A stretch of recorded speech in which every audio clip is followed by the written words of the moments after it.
bienvenidos una vez más a mi canal de YouTube. Hoy estamos en una locación diferente y vamos a hablar de un tema diferente, pero conocido por todos. Es una de esas cosas que subestimamos y damos por sentado, pero que si manejamos bien nos da los resultados que quizá hemos estado esperando y no hemos obtenido. Estoy hablando del discurso. El discurso es una de las herramientas de la comunicación social por excelencia. Tiene una fuerza y una utilidad extraordinaria. No hay forma de no convencer a nuestro público, a nuestra audiencia, mediante un discurso si lo realizamos de la forma correcta. Y por eso fue que preparé hoy algún material para hablarles sobre algunas características que consideré importantes entre el material que leí y que nos van a dar ese plus, ese extra, ese punto extra para mejorar nuestros discursos del día a día.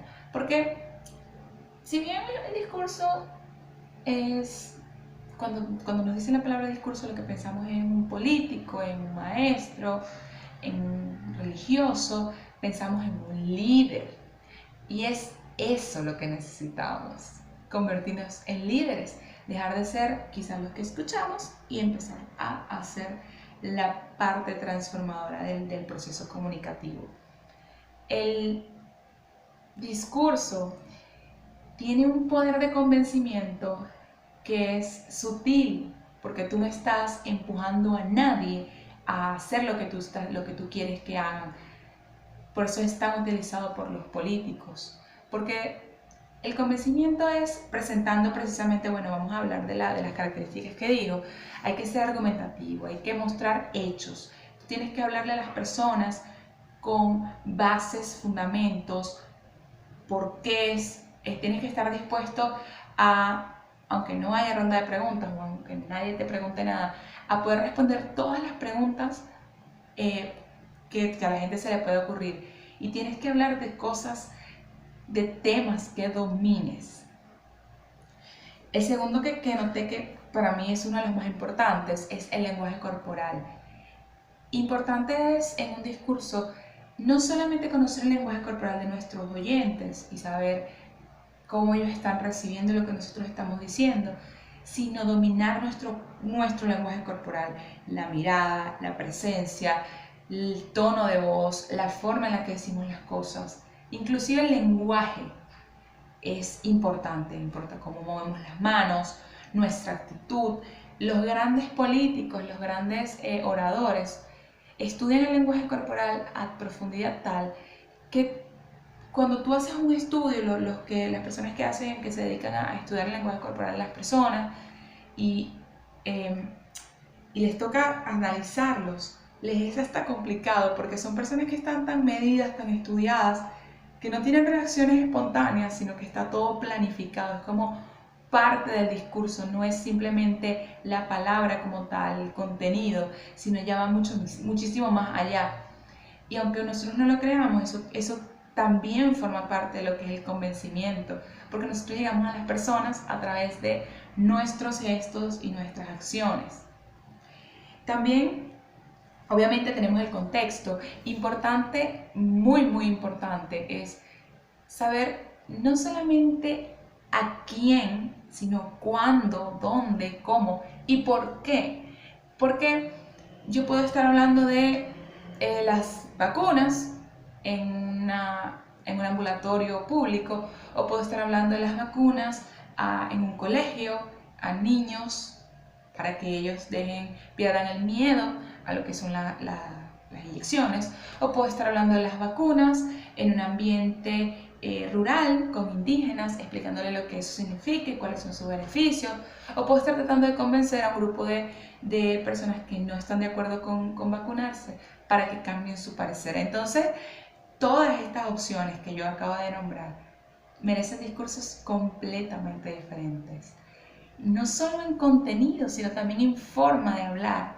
No puede ser la misma actitud, no puede ser la misma Laura la que habla en un lugar o en otro, la que le habla a un niño de 7 años, la que le habla a unas futuras madres. No puede ser el mismo lenguaje, la misma forma aunque esté hablando del mismo tema. Entonces el contexto es súper interesante. Un político estudia el contexto de su discurso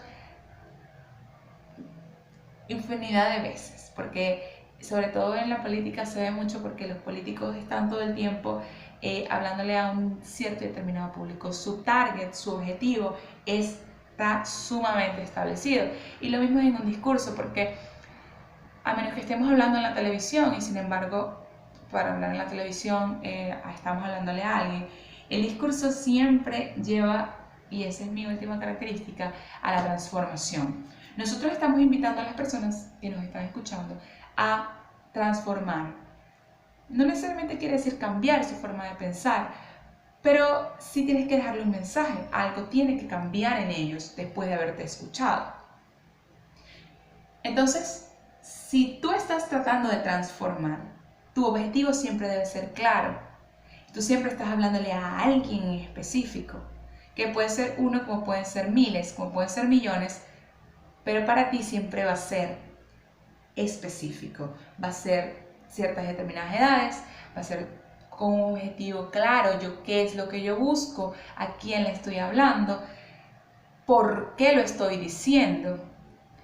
Y yo creo que ahí entonces entra, se hace como que, si analizamos todo lo que acabo de decir como características, entonces tenemos que preparar un discurso. Sí, el discurso no puede ser improvisado, tiene que estar siempre prehecho, practicado, porque si por ejemplo en la política se da mucho que no soy yo misma quien hago mi discurso, sino que me lo prepara mi equipo de trabajo, entonces yo no puedo llegar y leer todo el discurso sin saber ni siquiera lo que estoy diciendo.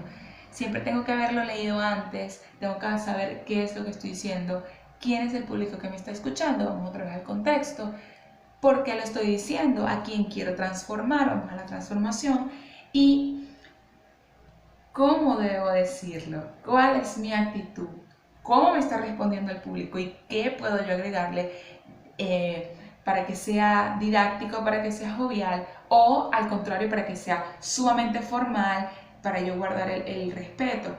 Hay oradores de órdenes, hay discursos expositivos, hay discursos narrativos, que son mis favoritos. La actriz que vive en mí le encanta la narración oral. Hay discursos informativos, hay discursos publicitarios, hay discursos de transformación, religiosos, políticos, y podremos seguir hablando de esto.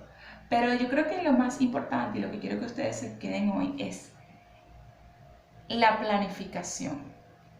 Pero no solo la planificación del discurso per se, sino qué es lo que yo voy a lograr con eso. Es como planificar, más que planificación, yo creo que es visualización.